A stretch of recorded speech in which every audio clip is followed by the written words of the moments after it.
Okay, thank you for joining us for our live discussion today. I'm Cara Houchin. I'm the editor of the Staff Canteen, and I have got some great guests which you can see from around the world with me to talk about the effect of coronavirus on hospitality in different countries. But most importantly, we want to talk about how they are or have managed post-lockdown and or when that is going to happen. I'll let them introduce themselves, the restaurant and where they are based. So give us a quick overview of the initial impact of the virus and what that has had on your businesses and obviously hospitality in your country as well. So also, if you have any questions, please do add them to the comments on this live and I will ask as many as I can. So Niklas, let's start with you. Tell us who you are, the restaurant, and where you are, and give us a little bit of an insight into what's been going on. Well, I'm Niklas Ekstedt. I'm a chef and restaurateur in Stockholm. I run 3 restaurants in the very heart of Stockholm, the middle of the city, so Sweden's capital, Stockholm. And I have my main restaurant is same name as my surname, Ekstedt, and I have 1 Michelin star. And Sweden has not gone through a lockdown.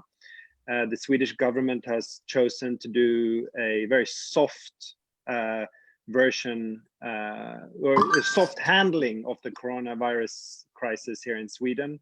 It's been very controversial, and I think there is not one major news network in the world that has not reported about Stockholm and what's happening in this country, because we have had a very unique approach to this. And so we've had restrictions. I mean, all kind of like nightclubs, theaters, big venues are closed, but restaurants are allowed to be open if we have less than 50 people in the premises at once, including staff. And that we keep a social distance of 1.5 meters. So we spread it out the tables a little bit, and but business has been almost as usual, even if it's been strange times, and we've had no foreigners, of course, because the airport has been closed. But apart from that, it's been pretty much life as usual. Okay, obviously we'll talk more about that, but I'll let everyone introduce themselves first. So Nelly, introduce yourself to everyone, and again, just give us a little overview of what's been going on with you. Hey guys, Nelly Robinson from Nell Restaurant here in Sydney. A little oversight was that hit quite hard here, but the government saw it quite early, so they shut the airports very, very quickly, and anybody that came into the country self-quarantined for 14 days from March onwards. So between the Australian governments and the New Zealand governments, they've really cracked down very quickly. And New Zealand yesterday went to 0 people in the whole country, and I think we're down to, it's been about 6-7 days since we've had any in New South Wales. So we're back open now from last week, from Tuesday. So we've been really busy, and what we've seen from that is people are itching to get out. People are out spending money on wine, and last week for a business, we did probably 60% less people in the restaurant, but we've made probably about the same amount of money. So yeah, we're chuffed to bits that we're starting to get back to a bit of normality. But during the actual pandemic here was quite scary. Being an independent business and everything, it was scary at one point because we had to let go of all 17 staff at the start of it, and then after that we've managed to now recoup some amazing staff. So positives and negatives have come out of this for us, but yeah, we're cracking on now, and we're really excited for the future now. Good to hear this consumer confidence is there, and they're still coming back. It'll be a relief to a lot of people. There's a part of me that thought, oh my God, when you open that booking system, are they actually going to come in? But yeah, they did, thank God. Good. And Prateek, can you tell us a bit about yourself, about the restaurant, and what has been happening in Mumbai? My name is Prateek Sadhu, and I run a restaurant called Mask in Mumbai, in India. We've been in lockdown since mid-March. That's when the government announced the entire lockdown. And we're still under lockdown right now in India, especially in the state that I'm. We have a lot of COVID cases, and it's on the increase. So in our state, we're kind of in a strict lockdown where restaurants are not allowed. There are no bars, no pubs, no shopping malls, everything's shut. Since April, that's when we started delivery model. We changed the model and we started doing takeaways, we started doing deliveries. It was totally different for me. It was as if I was opening a new restaurant, because we had to choose the delivery boxes, we had to change the menu, we had to change everything. And that's when we really thought to ourselves, what do I really want to eat? So we're doing tacos, we're doing some burgers, and I'm doing some couple of traditional dishes. So I think, it's really difficult for all of us here, because at the end of the day, it's a business that you have to run. And we're really concentrating on delivery model because we really want to save the restaurant. If we don't do that, then there's a problem. Then we might have to take some crazy decisions. And because it's a labor of love, and it's been 3.5 years that we have run Mask. For us, it's everything. For me, it's everything. So right now we're hanging in there. We're running a super tight ship, but I don't know when we'll be out of the lockdown and when we'll be able to run the restaurant. But so far, we're really depending on delivery model, and that's where we're really being creative. That's what we can do right now. Yeah. Okay. And you said you mentioned July, that you're hoping to be able to. You're looking at July to reopen, or? I'm hoping, but if the cases start increasing again, then I think government will put us under lockdown again, maybe till August. So let's hope for the best. Yeah, no, definitely. And Kirk, what about you? Yeah, hi, my name is Kirk Westaway. I'm the executive chef of Jan in Singapore. I've been here for almost 8 years now, quite a while in Singapore.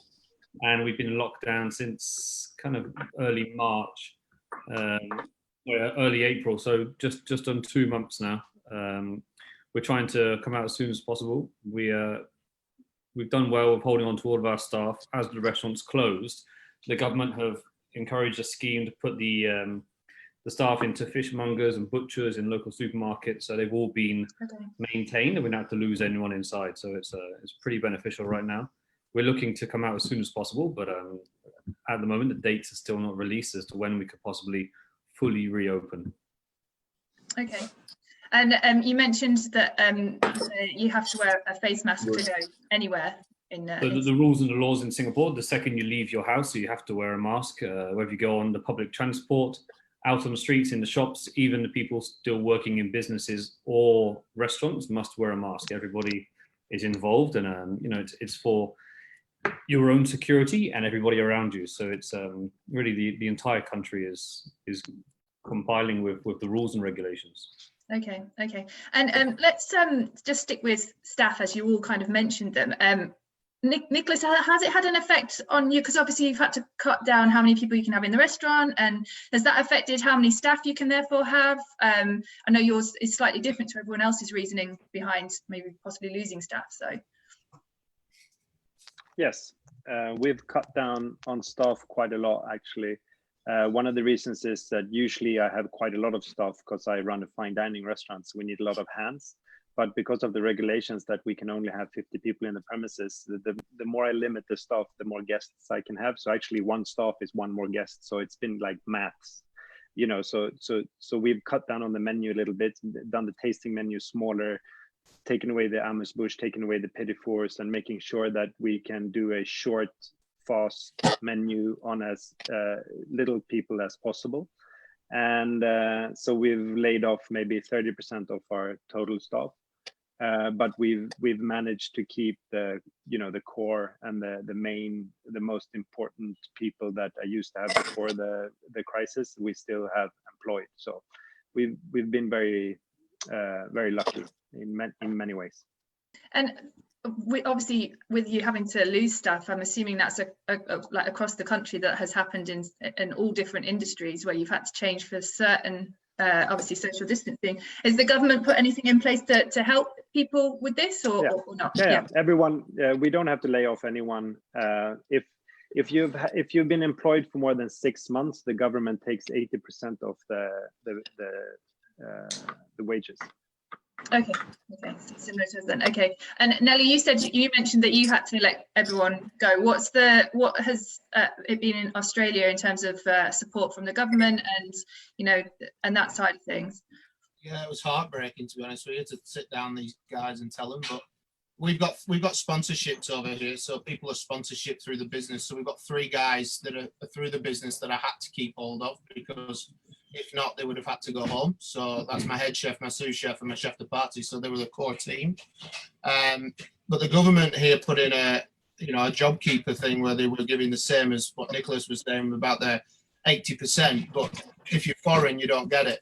So it was a bit tough, because out of the 19 staff I employed before this, only one of them could get the job keeper. So as a business, it hit me quite hard, because to keep these 3 on, we've lost money, but I'm quite confident that we can regain that money if we push ourselves in the next 3 to 6 months.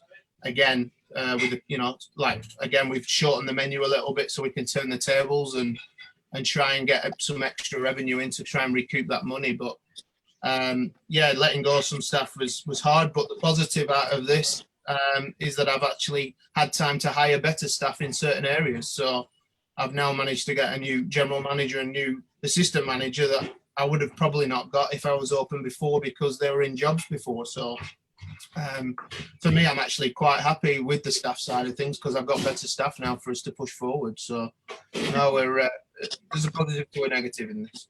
Yeah. And Prateek, what about you? I know you said that obviously you're doing like your delivery side of it, so I'm assuming you've managed to keep some of your team, but have you had to let go of some as well?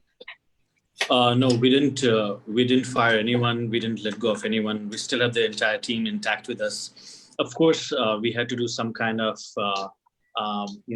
salary cuts, which was we had to do it because there was zero income for at least a couple of months. But we it's a different situation in India, because there's a lot of people who are dependent on just the staff salaries, because there've been no relaxation from the government as far as hotel and restaurant industry is concerned. So there was no other source of income, and so we managed to keep everything intact. We managed to pay them at least some of the salaries where they can at least have their livelihood going on. So whatever money that we are generating from delivery and takeaway menus is going to pay our rent and some staff to the salary. There's nothing that we are keeping in banks, because we are running, whatever we are earning, we're just distributing the entire money. It's everywhere I see, be it UK, US, Australia, the government has really, stepped out and helped the restaurant industry. But in India, it's a very different case. Unfortunately, there have been no relaxation for us at all. So we're just trying to do as much as we can so that our staff is retained. They have some kind of income going in their banks, so that they can survive, because it can be difficult. It's a really difficult time.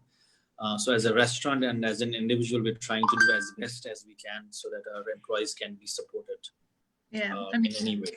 Because, the furlough scheme we have in the UK, where obviously people are being paid 80% of their wages, was like a huge relief. So it's quite frightening to think that you have none of that available to you. Honestly, that was the driving factor that we had to do delivery and takeaway model, because we wanted them to support. So otherwise, with zero income, it would have been difficult for us to support them. So in April, we had to take the decision of starting this delivery model, and we're doing different things in delivery models where we can really generate some kind of income, so that at least we can support them right now. Yeah. Okay. And Kirk, you mentioned that the government was encouraging you to put people into different jobs. Are they supporting you in any other way? We're quite fortunate. Obviously, I'm in a large hotel with 1,500 staff, so it's been looked at in a different direction. All of my staff from the kitchen, Singaporeans, have managed to find placements within the big organisation NTUC, which holds work in supermarkets, or some are butchers preparing meat for wholesale, and also fishmongers, the ones that are unable to get placed. There's a couple of outlets still open within the hotel, such as an Italian takeaway, where we can place them for a couple of months just to continue maintaining their full salary maintain their job and position so that when we reopen fully, they can come back and rejoin us once again. So luckily, we haven't laid any staff off. The cuts have been very minimal on salary, and generally it's been taken care of very well.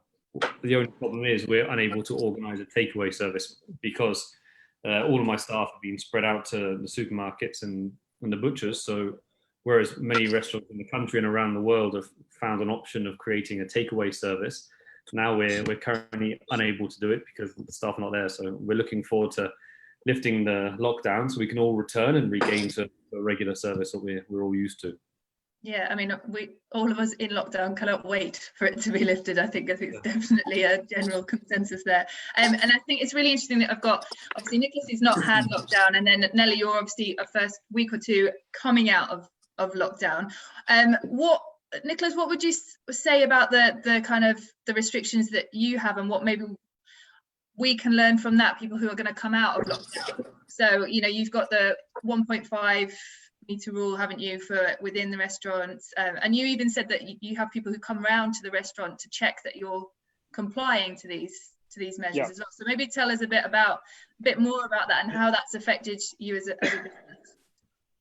Yeah, okay, so with the Swedish government, it's been very debated on Swedish news. I mean, it's almost talked about on a regular basis how the restaurants are following on the restriction rules.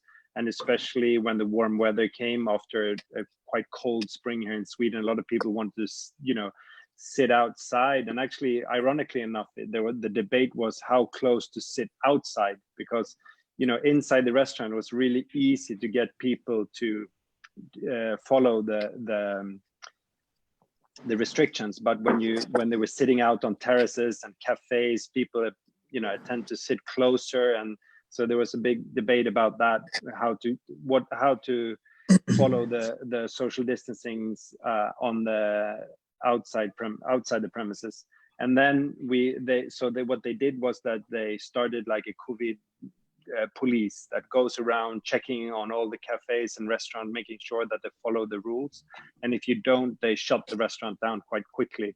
And so restaurateurs were terrified about that, and thought it was little like Stasi methods kind of. So it's been a very strange time in that sense, because usually you focus on trying to make the operation work as perfectly and as delicious as possible every day, and now you had a third thing to think of, was the social distance and making sure that guests were following them and the staff was following them. So but once it was quite interesting how quickly kind of just people just started to follow the rules and making sure that the restaurant was not over packed. And so it's been, now it's it's almost like it always been like this. It's strange how quickly it's just like people just get used to this strange time, and people are very happy that the restaurants are open and that they can go out and eat. And one thing that maybe a recommendation, or like something that I've learned through this time, is like, don't change too much on your restaurant, because there was a reason why your restaurant was full and popular before the crisis, and that's the same reason why people are going to come back to the restaurant. So we haven't changed that much. We've taken away some of the dishes, making sure there's more room in the restaurant, but the main product is still there, and I think that's really important. I'd also just like to ask, obviously you said that the Swedish method was quite controversial, and people weren't sure whether they agreed with it or not. So just tell us about what people in Sweden think about it, because your death rate, you said it is high.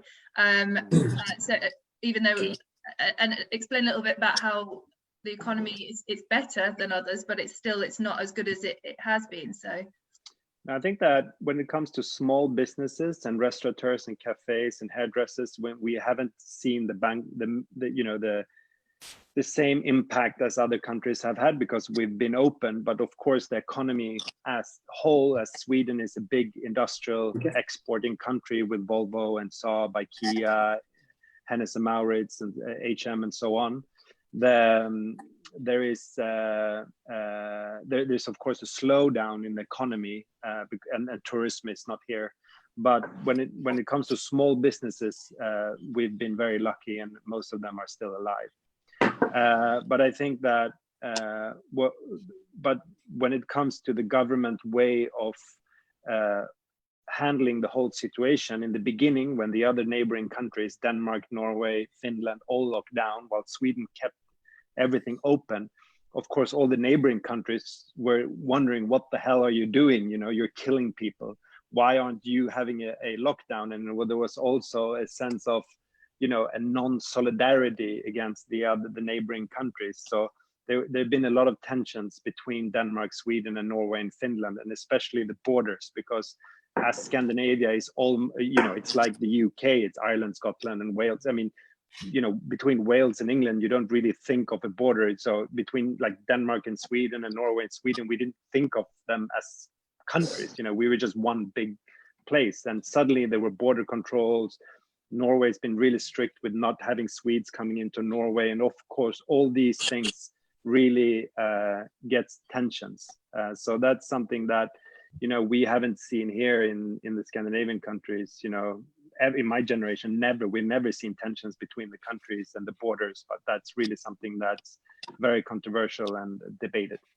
And you personally, are you happy with the decision, or would you have rather have had a lockdown? What's your thought? I mean, I'm the most blessed restaurateur in the world right now. I mean, I can't be more than happy, but of course, seeing the death rates and the numbers of people getting ill is not a great thing to look at. So, yeah. I mean, of course, there's two worlds, but if I look at it out of a completely personal economy and as a restaurateur, I'm pleased. Yeah. Okay. Kirk, listening to Niklas and him talking about operating with restrictions, does that make you feel a bit more confident about opening and being able to maybe get back to some normality? Well, it's very interesting. It's the absolute reverse to most of us in the world. So it's interesting to see the different direction from the government. And, you know, we're very confident. We're fortunate to have quite a low infection rate in Singapore. And once again, it's a country they try to manage from the early stages. And we are quite confident. The problem for all of us is the borders are closed.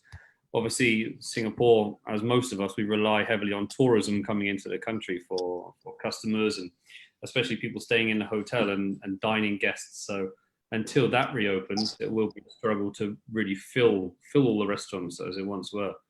Just the local crowds from Singapore is not really enough to generate the kind of full capacity of the restaurants in Singapore for a long amount of time. Hopefully, like Nelly said, people are really keen to come out and spend and have a lavish lifestyle when the doors are open. But that's what we're kind of relying on for now. But if and when we can open. And Nelly, what about you? You're so early into coming out of lockdown. Listening to like Niklas, and he's obviously been operating with these kind of restrictions for the whole time. What are your thoughts on it? I'm just so glad we're open, and the relief that came through my body on Tuesday, seeing everybody in the restaurant and having a full restaurant, was the biggest relief I've had for years. So, look, we've had policing on Wednesday night. They did come down and check that we were 1.5 meters apart and that we were doing things properly. So, you know, my advice to people around the world when they do open, do take it seriously, because, you know, people's health is at risk, you know, and you have to, as a restaurateur, you're in charge of the people that are in your restaurant, so you've got to be really careful with it. So but I'm just so glad to be open. Like, we've done 55 again tonight on a Tuesday night, so people are wanting to get out and eat, but I know that some restaurants are struggling, and what Niklas said as well about changing your model. We never changed the model during the course of this. We did some delivery boxes to people's houses, but it was fresh food. It wasn't anything that we could take from the restaurant because we didn't want to ruin the brand. So when people now are coming back, nothing's changed. Just a couple of courses have changed just to help us get through it with a lower price. So I'm positive from this side, and the bookings look good until all the way through to August. So we're positive that people do want to get out, and it looks like there's going to be a bubble of travel going to open between us, the Pacific Islands, and New Zealand, which is good as well. So tourism will start coming back in as well. So from my side, I can't be happier to be open, and I just got married in March, so to spend 7 days with the missus every day was a bit testing for the first 2 weeks, but after that, she got used to me again, so it was all good. And I think coming back to work is good because, you know, it's what we do and what we love. And for 20 years, that's all I've known. Yeah, yeah. And Prateek, listening to everybody else and what they've been going through, how are you feeling about reopening and opening with those restrictions? I know someone's asked on Facebook if you think that you will be able to do tasting menus again once you're open, and so what are your thoughts on operating in that way? I wish, you know, I mean, listening to Niklas and Nelly, you know, it's so great, you know, that their country will open up and the restaurants are open. I don't see, especially in Mumbai, that will be open anytime before August or September. So that's going to be a while. When we open, which I'm really hoping for, that'll be soon. I think we might have to change a few things in the restaurant in terms of when I say how we operate the menu sizes. Earlier, we had one menu, it had 12 courses. I think now we are thinking of reducing it to maybe 5 to 6 courses and turning the tables around quickly, because I think that's the need of the hour. And in Mumbai is the financial hub for all of the country. So we used to get so many people from all over the world. And I think since the borders are closed in India, we'll be heavily relying on our local clientele. And honestly, I'm being very optimistic and very positive that, you know, as soon as the lockdown ends, we call it an Indian way, that everybody's going to be out, you know, supporting local businesses, and that's what I'm hoping for. There'll be changes. I mean, I'll still keep the delivery menu on so that we can still get some money in. And shorten the menu. But yes, the tasting menu will be on. We don't want to change anything what we did before. Yeah. Just the menu size will be short, and we'll be running full power. And in the UK, we're a 2-meter restriction for our social distancing. What do you all think about that? Because I think all of you are 1.5, right, or less. So what do you think about the fact that our government's saying we have to be 2 meters? I don't know who wants to go first. Table space must be, you're definitely restricted the amount of customers you can have in a restaurant, because we've asked to reduce the license by 50%. To have the space in between the restaurants, 2 meters is quite a amount of space. If you've got a small dining restaurant, like mine is only kind of 30 covers. If you were to reduce that by 50% with a 2 meter distance in between, you lose many of your covers. And like you were saying, you will need to reduce the menu size to try and incorporate a second seating, which, you know, if you're not prepared for that kind of operation, is a big shock to the system, from going from one seating and then to roll around and start a second seating in one service is a big adjustment. Yeah. And I think 2 meters is really difficult. I mean, it's just such a big distance. You know, you need to have too much distance in the dining room, so it'll be difficult to get the amount of guests into the restaurant that you need to have a full business. I think if we would have had a 2 meters distance, I would probably not be open because it would be too hard, I think. So I think that to be able to operate, you need that 1.5 meters. That's it's still, you know, a lot of work. So I think 2 meters would be difficult. Yeah. I mean, I know the government's looking at it, but 2 meters. They've been slow off the mark with everything though, Cara, haven't the British government? And I can say that being British, but to have people quarantined after 14 days traveling from into the country now is 2-3 months behind, you know, so they need to step it up, and really, because businesses are struggling, you know, and I've got a lot of friends in the industry, as you know, in England, and they're struggling, you know, and they need to move and move quickly. Yeah. Another question just that's coming is that for those of you who are open, are people still happy to be in restaurants? Is there any sense of people staying away, or, you know, just explain that to people, because that's very alien to us who are not allowed out. So I'll go first with this one, Niklas, if you don't mind. They are absolutely over the moon to be out. The cocktails were flowing all week, I'll tell you that for free. Like, it was, the Aussie public were drinking. It was a magical week last week. It really was, just to see people's faces. It was. We had a couple of people that were groaning and moaning, but you know, our reply to them was, if you're worried, don't go out still. But you know, it's so good to see people smiling. So from our side, there's no problems at all.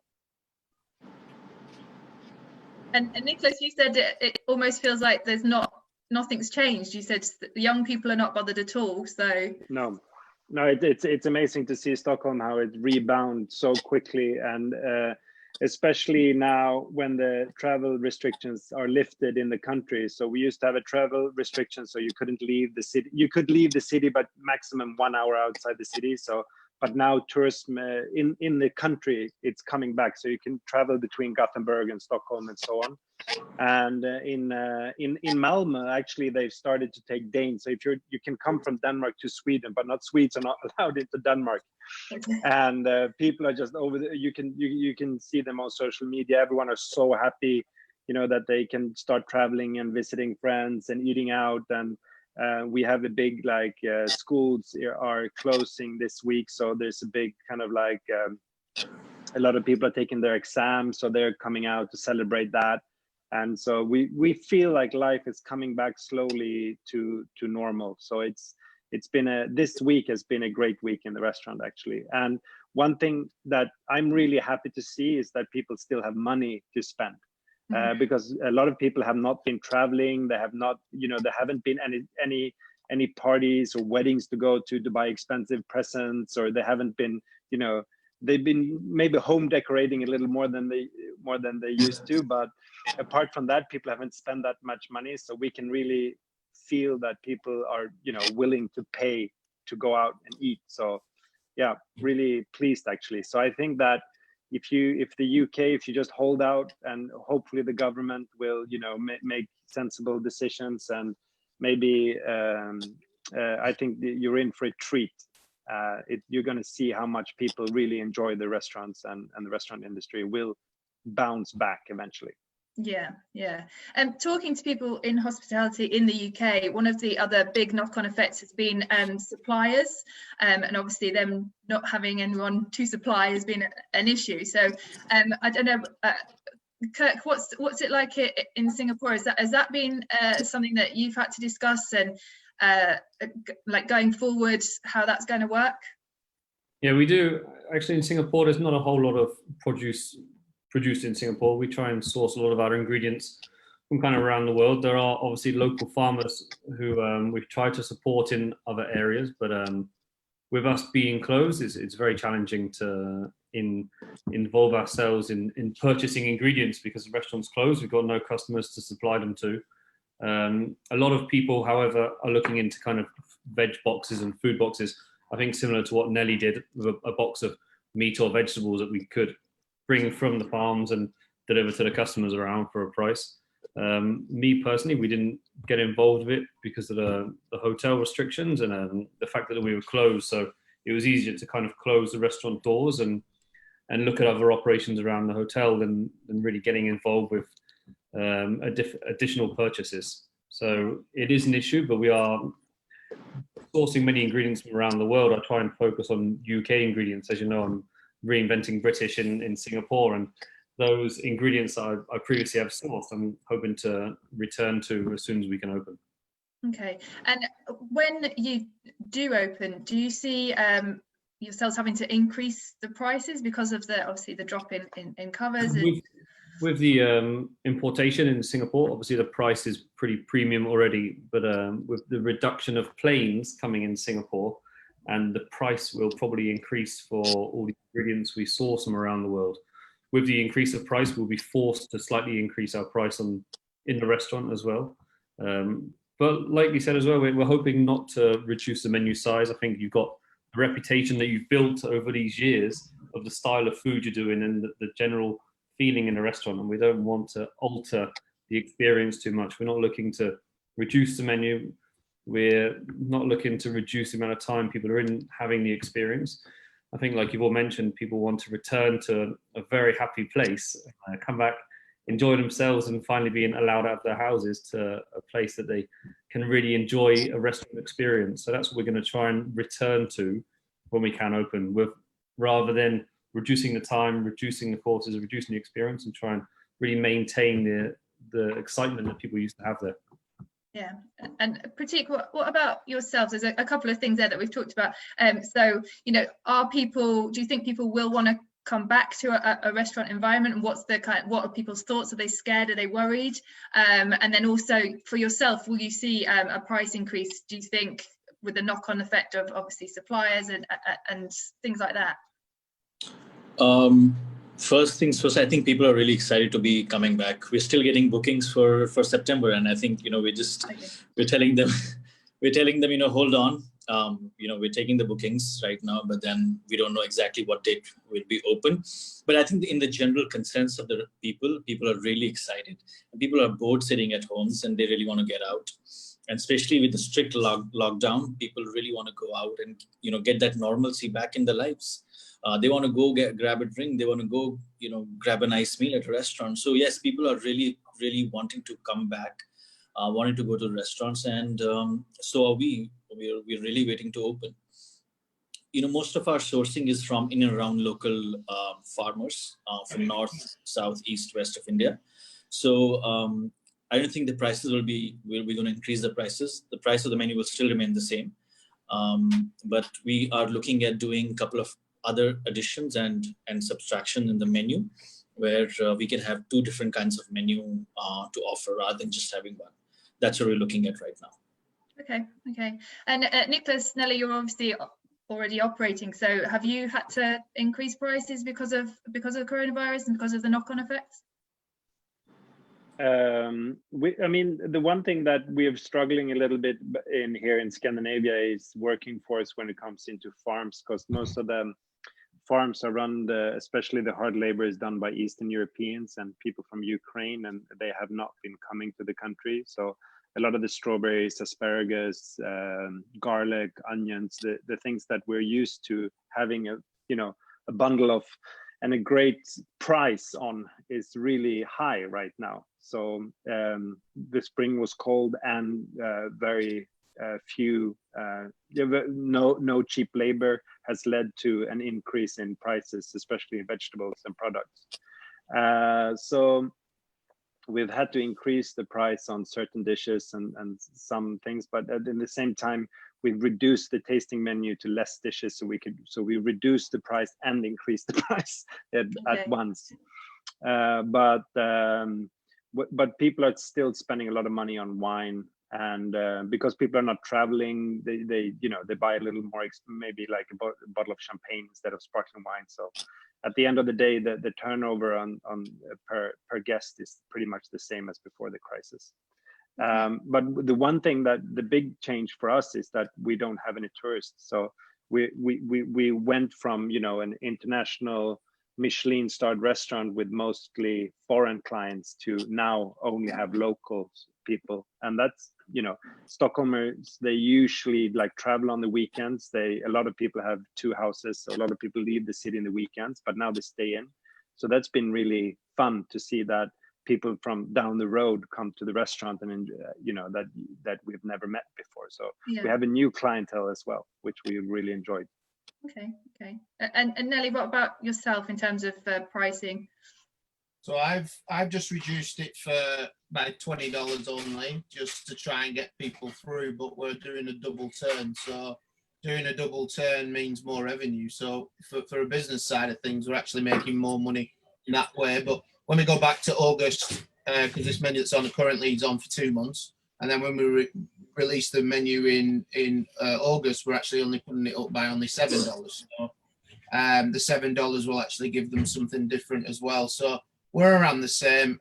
We're quite lucky here as well, because Sydney-siders like to go out a lot. They locally as well and support their local businesses, and we've had a lot of familiar faces in. But again, as Niklas has said, and everyone else, is the tourism isn't there, but we're in the middle of winter now, so usually there's not so much tourism anyway. So we're fine. We're used to the people that are coming in, and we're underground as well, so we make it quite cozy being underground. So it's quite a nice winter venue as well. So now we'll just keep going. In produce style, it's funny because beef has actually gone down in price because China has stopped buying our beef because of the politicians. So Beef cut prices have actually cut by, I think, nearly 40% over here at the minute. So, so that again, there's things happening that for a reason. So yeah, we're all good at the minute for produce.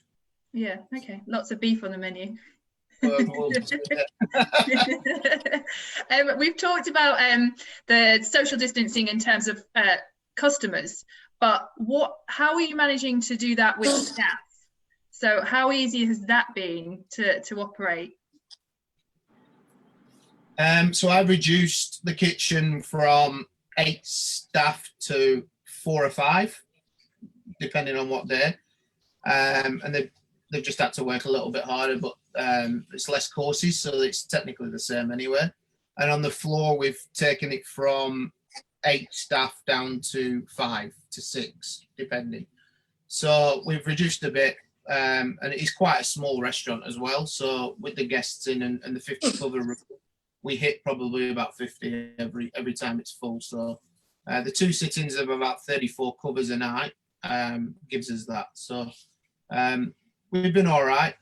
It's been good for my wages for the first time today. When I looked at my wages, the wages are down. So as a businessman, I've been really happy. But when we reopen to the the menu we're used to doing in August with the extra courses, we'll hire a couple more staff as well on top of that. So we should be up to 100 probably in the next 2 weeks, I think, which will then make more venues be full capacity. So no, it's good. And how easy, Niklas, is it for you to keep your staff at a safe distance, and like delivering food to a table, for example? Like you must have to come within the 1 meter rule to do that. Yeah, so when it comes to staff, we've pretty done the same. We've cut down from 10 to 5. So we've done like a mise en place team, and then we have a service team. And then what's been great in Sweden has been that the government's been supporting. So if you have COVID-19 symptoms, you can stay home and the government pays you. So, and you don't have to do any checkups or anything. It's just, if you have any symptoms, just stay at home. So we've been very, very strict with that in the restaurant. So if anyone has any type of symptom, like just even a cough or like, a sneeze, you're sent home, like a school. So so I mean, a lot of people have been home for quite a long time if they have any symptoms. So that's made us reduce the team as well. So actually, as he was mentioned before, we also are down. We cut down quite big on staff costs, so that's a good thing. But then, and then when it comes to waiting the tables, we used to have more staff in front of the house as well, but we've cut down a little bit of that. And then, of course, you just need to be cautious, and the waiters need to be careful when waiting the tables. But we have a fine dining restaurant, so we're kind of used to keeping distance from the guests and making sure that everything is clean and making sure that distance. I think that's one of the reasons why our business has been, I think, popular as well during the crisis, is because people knew beforehand that we are very we have a little more distance, and that the waiters can work more further from the tables. So, and you never feel crowded. So yeah, it worked out pretty well actually. We haven't had any Can I just say as well, is 5 of our courses are finger food for the customer anyway, so it's individually portioned. So they don't have to share plate anything, they don't have to share cutlery, it's all about themselves actually sharing with their own hands. So that's been successful for us as well, because people know that we do that. And then they're into the 4 courses with cutlery anyway, that's obviously been washed. So the signals of that, and them knowing that we're practicing and looking after the way that things are washed and everything has been a success as well. Okay. And Prateek and Kirk, listening to that and putting those things in place, how do you feel yourselves about being able to socially distance your staff and your customers? Yeah, I think it's going to be a challenge. Actually, we've been discussing it in the restaurant, how we, as most parts of Asia, people are wearing masks. So for my front of house team in the fine dining restaurant, wearing a mask with the customer when the sommelier is doing the wine or the cutlery change, it will definitely increase a bit of an awkward situation. And the staff in the kitchen, we've got 12 or 15 guys in the kitchen sometimes. So in the small space, Nelly, I think you've seen the kitchen is quite a cramped location. it's definitely a concern for when we do reopen. That's why we're waiting for the official government announcements to see about the social distancing, the rules and the regulations, how close or how far we need to be from each other and from the customers to address that. But it is definitely a concern. It's going to be very tough to work out the configuration of the restaurant and where everybody needs to be at the right time. Yeah. Prateek, what about yourself? I think it's going to be a bit challenging, especially in the kitchen. Because we are 8 people in the kitchen currently, and we had a funny situation because right now also we wear masks and gloves when we're doing the delivery menu. A lot of times what had happened, I was tasting some food and the spoon straight away hits the mask first, because it's the first instinct. But I think government is, for us, government is very strict that any food service establishment has to wear a mask at any given point of time. So I think that we will sort of definitely adhere to. But I mean, in the dining room, as Kirk also mentioned, that it will be a little awkward, when you're talking, when a sommelier is talking or while you're interacting. But I think for us, it's the need of the hour, and I think we will certainly adhere to that. As far as social distancing is concerned, I think there are a lot of SOPs that we are working out right now as to maybe we change the stations, maybe we change the orientation of the kitchen a little bit where we can be like distant, but of course it's going to be quite challenging. So I mean, right now, I think listening to what Niklas and Nelly has to say, I think it'll be quite helpful for us just to draw what we can do, what we cannot do as far as social distancing is concerned. Yeah, okay. And a final question, I think, are you all pretty confident that the international hospitality industry will get back to normal or get back to a place where it's good for you? Because obviously you're all in places where tourism is vital. So what are your thoughts on that kind of final, how long is it going to take, and are we going to get there? You want me to start? Yeah.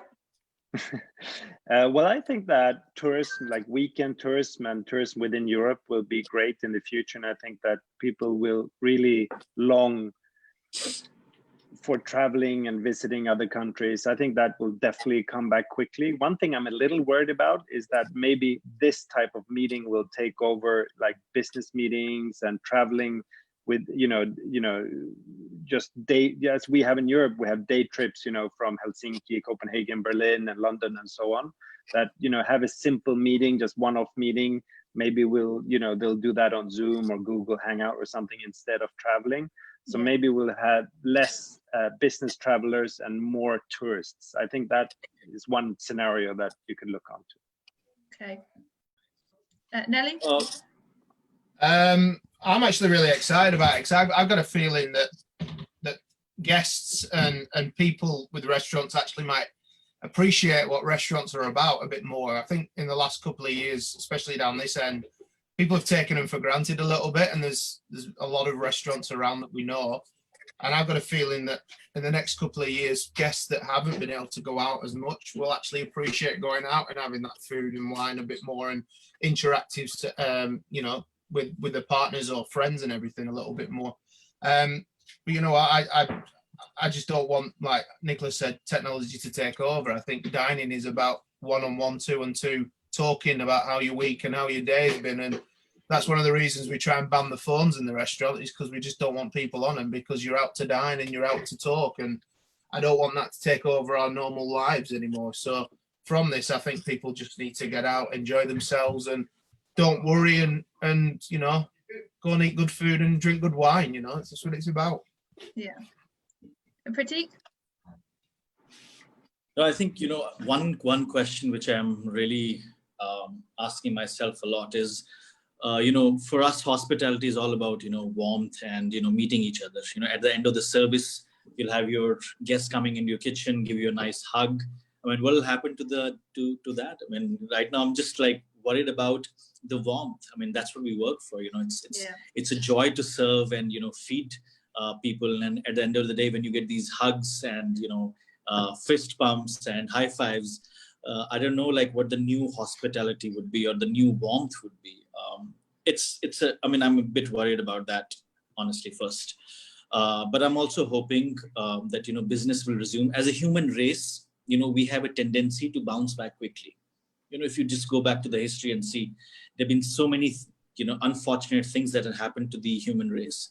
But I think as human race, we bounce back so quickly and move on. And I think, I'm just being very hopeful and positive that, we will bounce back with this. Maybe not this year, maybe next year. I think 2021 will be the year when, we'll bounce back to what we were earlier. And that's what I'm hoping for. Yeah. And Kirk? Yeah, I think the world has changed a lot in the last 10 and 20 years. Now everybody is a foodie. Everybody's keen on the dining scene. Everyone's a foodie and a critic when they come into the restaurant. And that's only going to grow. People's interest in what they do and where they do it, their eating and dining situation is only going to grow stronger and better. I think it's one of the major top marks of the items people are looking forward to doing when they can finally jump out of lockdown is go for a nice meal or a nice drink somewhere.